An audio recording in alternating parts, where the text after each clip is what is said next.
Peace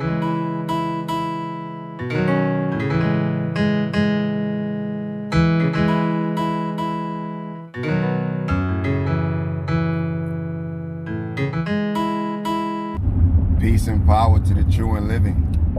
What's good, family? Seaborn Nacirfa-Sun, and I am you. Yo, it's a beautiful Friday. Beautiful, beautiful Friday. It's hot, but the heat is just right. You know what I'm saying? Yo, I come to you today with another powerful reflection. And this one just hit me as I was driving, so I had to take the phone out, you know what I'm saying, and start recording before, you know what I'm saying, it goes away. But I was thinking, right, so many conversations I've had with people, so many times I've tried to help them understand, you know, creation, help them understand the laws of the Creator. And one thing that just about everybody that I've talked to about this subject don't seem to understand or don't want to accept, you know what I mean? What they don't seem to understand and don't want to accept is the fact that God is perfect, and on account of that perfection, He does not change. And therefore, His laws do not change because the laws are perfect. And this is something so hard for people to understand. And the rebuttal that I always get back is, what do you mean?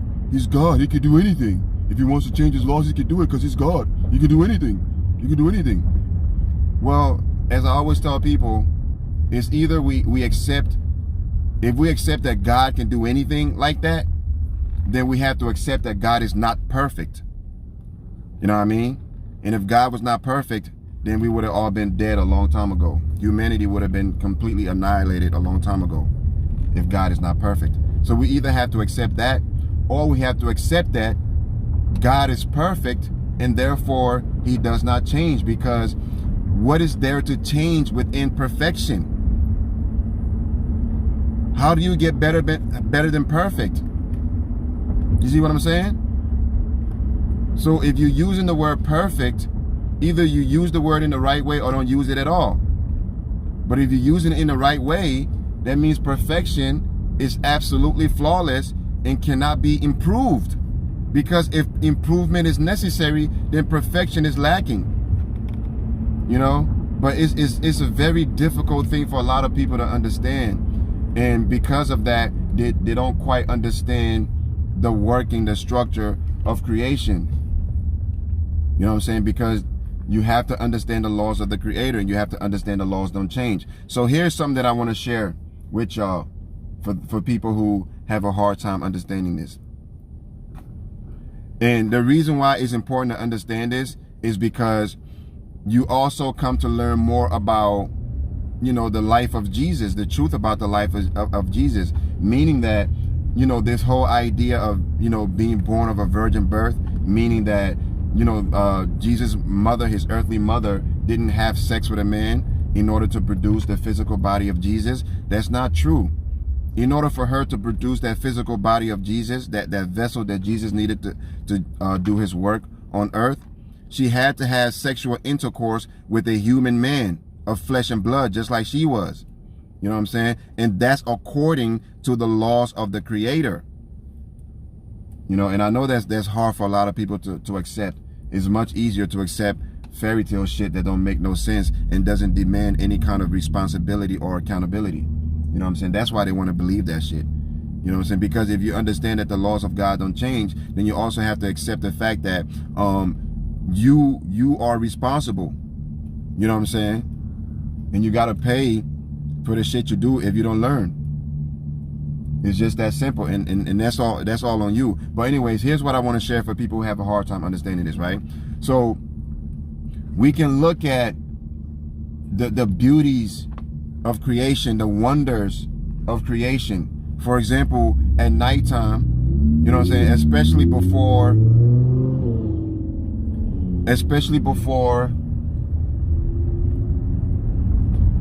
all this pollution happened, you know, especially before our air was so damn polluted. I remember back in Liberia, man, at nighttime we'll be laying, you know, we'll be outside, you know, looking up at the sky, and it's so freaking beautiful because it's just this pitch blackness with all these bright, you know, things just sparkling. I mean, it was free. It's man, and these days that's something that we don't even get to experience anymore because we have polluted our environment so much, so we can't even experience that beauty of creation. But you see that shit in the movies. It's beautiful. We can look at that and appreciate it. A mountaintop covered in snow, and you see that picture. I mean, I've seen that picture on a lot of people's walls. You see this in the movie. You know, it looks so beautiful. I mean, matter of fact, why do we take a picture of that and hang it on our walls? Because it's so beautiful. You know what I'm saying? It captures something within us. You know what I mean? We look at flowers. Why do we love flowers so much? And flowers is a huge industry. You know what I mean? Why do we love flowers so much? Because they're beautiful. And the varieties of flowers, oh my gosh. I mean, I could just stare at some flowers for like, you know, hours because they're so beautiful. The colors, the shapes, the varieties, you know, and not just that, the way the colors are, you know, the way it comes together, you know, it's all so beautiful. You know what I mean? Music, you know, all these wonderful things. We look up at the clouds sometimes, how it's so blue, you know what I'm saying? White clouds, blue sky, you know, all that beautiful, all those beautiful things of nature. We take pictures of them, we hang them on our walls, you know, it takes our breath away, it awakens the sense of beauty and love, you know what I mean? For example, little babies, newborn babies, why do we love them so much? You know, little toddlers and infants, why do we love them so much? You know, they're so beautiful. I'm laughing. You know, hearing babies and, you know, little children laugh is one of the most beautiful sounds you hear in your life. You know, they're so precious, so tender, so innocent. You know what I mean? That does something to us. It captures something within us. It awakens something really great within us. You know? And all those things happen because of the laws of the Creator. You know, that's the laws of God in action. All those things that I just described. That is the laws of the Creator in action. You see what I'm saying? So, if you're talking about, you know, God, you know, the laws of the Creator can change, then what you're saying is, if that was to happen, all these things that I just described wouldn't be. You know, it wouldn't be as they are. It'll be something totally different. It wouldn't be as wonderful. You know, the fact that the laws of the Creator don't change is not only a wonderful thing, but it's a great protection. That's actually what keeps everything in place. If the laws were to change, I mean, it'll be chaos. You know what I'm saying? Once again, all these beautiful things of nature that I just described wouldn't be. You know what I mean? So that's another way to look at it. If you can't understand why the laws of God cannot change, you know, God is perfect, therefore God will never change, and his laws will never change. God will never change his laws. And I know that's hard for you to accept because, once again, he's God. He can do anything. He can change his own laws. No, it don't work like that. You know what I mean? And you think it's a limitation, but it's really not a limitation. You know what I'm saying? That's actually what creates all the possibilities that you see and the possibilities that you don't see. It's the fact that the laws are perfect and it don't change. That's what creates all the possibilities. But for some reason, we look at it as some kind of a limitation. You know, I think we're threatened by that. And I think it's our imperfection, you know, that is threatened by that. And the fact that we have done all this wrong shit, and the fact that we must be accountable, you know what I'm saying, for what we have done in creation, and for what we do in creation. Because as spiritual beings with free will, we have a great responsibility. You know what I'm saying? We have a great responsibility. And it's hard for us to accept that. It's much easier for us to accept, you know, just pray to God and ask for forgiveness, and all is well. You know, and all the rotten and dirty shit you've done in your life is erased from the book of life and has no effect. I'm sorry, it don't work like that. You know what I'm saying? All the shit that we've done, all the shit we have set in motion, have affected creation. You know what I'm saying? In one way or another, has affected life in one way or another. And you know, the consequences of that, it just don't disappear. We are held responsible by threads of fate.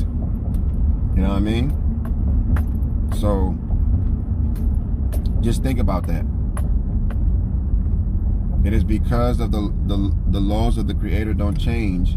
That's what makes all of this possible. For those people, once again, who don't understand why the laws of the Creator don't change, just look at everything that you love about life and everything that you love about creation. You know, all those, and I mean all those natural things. I'm not talking like, you know, for example, if you like doing drugs, I'm not talking about that. You know, so if you like drinking, you know, if you're alcoholic and shit like that, I'm not, you know, if you love alcohol, I'm not talking about that. But I'm talking about all the things that we appreciate about life. You know, all the natural things. You know what I'm saying? Like children, you know, the human connection, you know, the beauty of nature, the power of the universe, all those things that we appreciate. Just know that they can't be if the laws of God are not concrete and unchangeable. You know what I mean? That's what creates possibility. But anyways, man, I'm gonna go ahead and stop this video. Peace and power to the true and living, the seaborn Nacirfa-Sun, and I am you.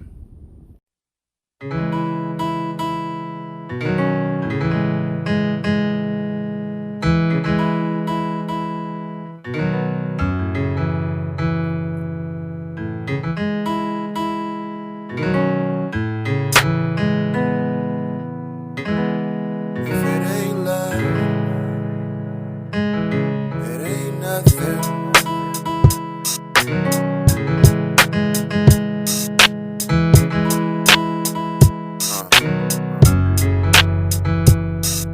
If it ain't love, it ain't nothing. Yeah. If it ain't love, it ain't nothing.